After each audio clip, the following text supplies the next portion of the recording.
tonight? Hopefully well. I'd like to welcome you to a story time to make up for the one that we're missing tonight. Tonight for story time, we're going to be reading Snow White and the Seven Dwarfs, and If You Give a Mouse a Cookie. With that being said, let's switch on over to the books. So first up, we're reading Walt Disney's story of Snow White and the Seven Dwarfs. Once upon a time, long, long ago, a lovely queen sat by her window sewing. As she worked, she thought, if only I had a little daughter, how happy I would be. Dreaming, she pricked her finger with her needle, and 3 drops of blood fell on the snow-white linen. How lovely my little girl would be if she had lips as red as blood, skin as white as snow, and hair as black as ebony, thought the queen. Some time later, a little daughter was born to the queen, and she was just as beautiful as the queen had hoped she might be. The happy mother decided to call her baby Snow White. But the queen was very ill, and when Snow White was still a little girl, her mother died. Snow White's father, the king, was broken-hearted. For many years he was sad and lonely, but at last the lonely king married again, and there was great rejoicing in the land. His new queen was very beautiful to look upon, but alas, her heart was cold and cruel. The queen was vain too. She would spend hours dressing herself in fine clothes and brushing her black hair. Then she would stand by the mirror and admire herself. She was so vain that she wanted to be the most beautiful woman in the kingdom. Now the queen's most prized possession was a magic mirror. Every day she asked it, "Mirror, mirror on the wall, who is the fairest of us all?" If the mirror replied that she was the fairest in the land, the queen was happy and all was well. But sometimes another lady was named. Then the queen would fly into a terrible rage that the people around her trembled with fear, and the wicked queen would order the poor lady to be killed. Meanwhile, Snow White was growing up to be more and more beautiful, as well as being pretty. She was so sweet-natured that everyone loved her, everyone but the queen. The queen looked at Snow White jealously. At last she could stand the sight of the lovely princess no longer. She banished Snow White to the servants' quarters. Snow White's fine clothes were taken away from her, and she had to dress in rags like the other servants. And like the other servants, Snow White had to work very hard. She slaved from early morning until late at night, scrubbing and cleaning the palace floors, washing the dishes, and sewing and mending the queen's clothes. As she worked, she would sing so sweetly that the birds would come to listen to her voice. She will soon lose her beauty, thought the wicked queen, for who can call her lovely in old rags and with her hands roughened by work? Nevertheless, the queen went to her mirror and day after day asked the same question. "Mirror, mirror on the wall, who's the fairest of us all?" The wicked, vain queen was still afraid that one day Snow White would grow up to be more beautiful than anyone else in the land. While she worked, Snow White dreamed beautiful daydreams about a handsome prince. Someday, she knew, he would come and carry her off to his castle in the clouds. It seemed to the jealous queen as she watched Snow White that the princess grew in loveliness as each day passed. And indeed, though Snow White wore ragged clothes, her beauty was as plain to see. At last, the day came that the queen had been dreading. "Mirror, mirror on the wall, who's the fairest of us all?" she said, and the mirror replied, "Her lips blood red, her hair like night, her skin like snow, her name, Snow White."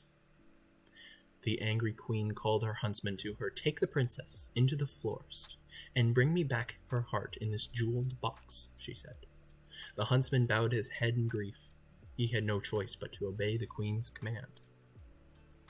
Off into the forest went Snow White and the huntsman the next day. The princess, not knowing what was in store for her, skipped beside the huntsman, not stopping to pick the violets, now singing a happy tune.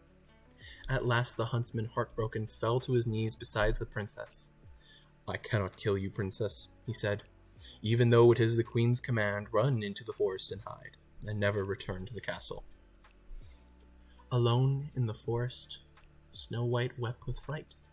But she was not really alone, she found. All the little woodland animals were her friends, and chirping and chattering happily they led her to a new home. It was a sweet, tiny little house in the woods. The animals showed Snow White, but no one was home. And when she looked in the window, my, what an untidy sight met her eyes.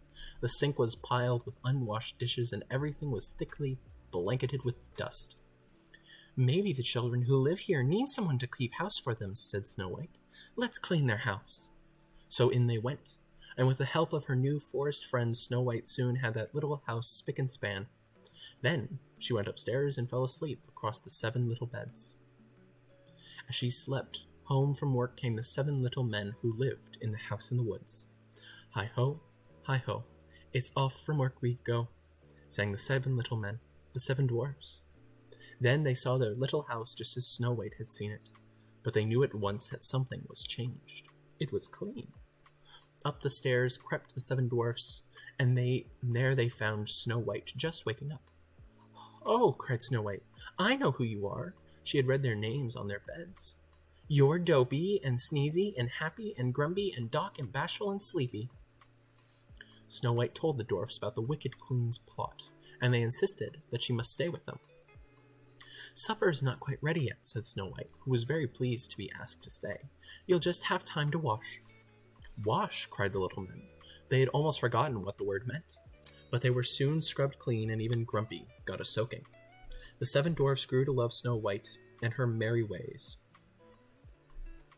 The next morning, instead of going to work in their mine, the 7 dwarfs decided to make a beautiful new bed for Snow White. The 7 little men would not have worked so happily if they could have known what was beyond the forest. The wicked queen had learned that Snow White was still alive, and now, disguised as an old woman, she was making her way to their very own house with a poisoned apple for Snow White. When the dwarves had left Snow White that morning, they had warned her to stay in the house. Be careful of strangers, Grumpy had said, as Snow White kissed him goodbye. And Snow White had promised that she would be careful. Later that day, the old woman knocked at her door. Alas, Snow White could not resist the magic apple. She took one bite and sank lifeless to the floor. Hurrying away, the wicked queen fell into a deep chasm and was never seen again. But that did not bring Snow White back to life. The sorrowing dwarfs laid her on a bed of gold and crystal and kept watch over her night and day. One day, a handsome prince came to the forest and saw Snow White. Charmed with her beauty, he kissed her. At last, Snow White awoke. The 7 dwarfs danced with joy, and the prince carried her off to his castle in the clouds. The end. And that was the end of Snow White. Really hope you enjoyed that. And on to our second book for the night. If You Give a Mouse a Cookie, a classic. Now, if you give a mouse a cookie, he's going to ask for a glass of milk. And when you give him the milk, he'll probably ask you for a straw. And when he's finished, he'll ask for a napkin. Then he'll want to look in a mirror to make sure he doesn't have a milk mustache. But when he looks in the mirror, he might notice his hair needs a trim, and he'll probably ask for a pair of nail scissors. When he's finished giving himself a trim, he'll want a broom to sweep up. He'll start sweeping. He might get carried away and sweep every room in the house. He may even end up washing the floors as well. But when he's done, he'll probably want to take a nap. You'll have to fix him up a little box for him with a blanket and a pillow. He'll crawl in, make himself comfortable, and fluff the pillow a few times. He'll probably ask you to read him a story. So you'll read to him from one of your books, but he'll ask to see the pictures.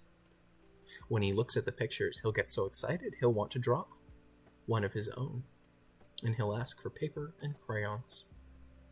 He'll draw a picture.